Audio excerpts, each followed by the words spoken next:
Okay, just send it into it.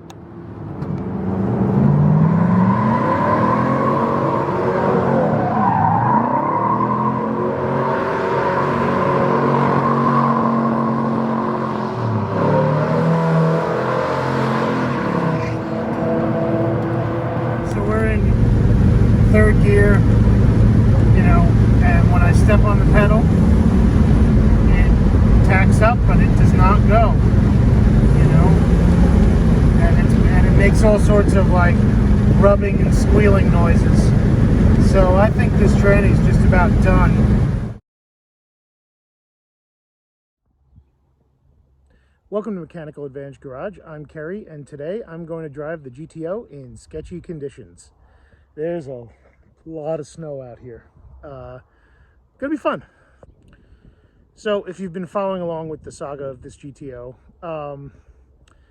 I have a blown up transmission, and we've been trying to figure out what to do about it. And finally, I have some money put aside so I can get the transmission that's in the car rebuilt. Now, originally I was going to buy a BOP transmission that's rebuilt. That was actually a new transmission from B&M, but they discontinued it about 2 weeks ago, and I can't get one of the new units. So I guess we're just going to rebuild what's in the car. So now the car's been winterized, and I got to get it started and over to Lucore so they can pull the tranny out, and we can get started on getting the GTO back in action for all of the summer fun shenanigans that are going to come. Hopefully I'll be able to take this car on power tour. I'm going to maybe do some drag strip passes with it. Basically just going to have some fun with the car, see what we can do. But yeah, I got to put a battery in it and get it started, and let's get it out of here and over to Lucore. So this is the battery that we bought to get the car moving way back in March or April of this year to get it out of my parents' house. I've been keeping it at my house on a charger because I didn't want some of the Ohio cold to zap the power out of it. But now we're going to put it back in the car and see if we can get this old bucket started. So, let me just hook all this up and let's get the car cranked over. Okay, now that the battery's in, I'm just going to go over here and get this choke jammed open. The bolt's still sheared off down here, so I'm just going to have to find a rod to jam in here. I still have the old choke arm, and there's a way you can thread it in there so that it'll hold open. And I'm just going to do that right now. Hopefully it gets jammed open so we can get the car started. Yep, that'll do it. All right, let's go fire this up.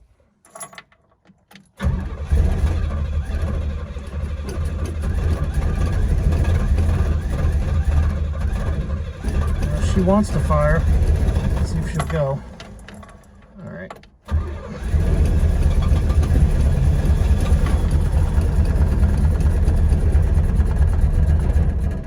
Almost.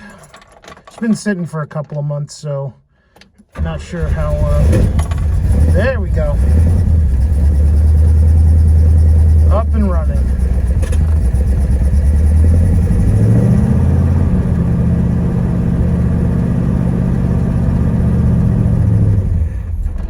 Ah, damn it. All right, let's see if we'll start again.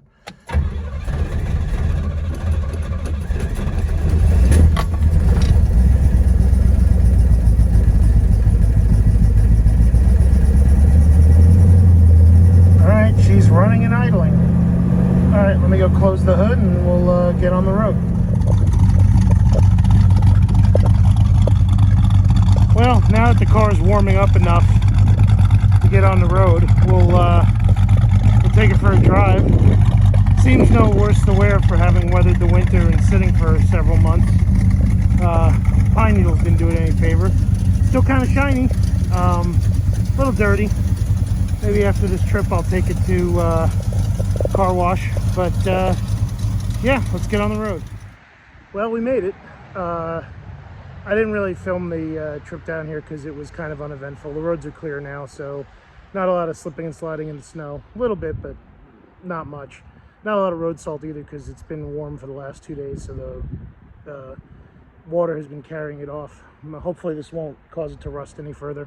But let me go inside, talk to Austin, and we'll see about getting started on this car.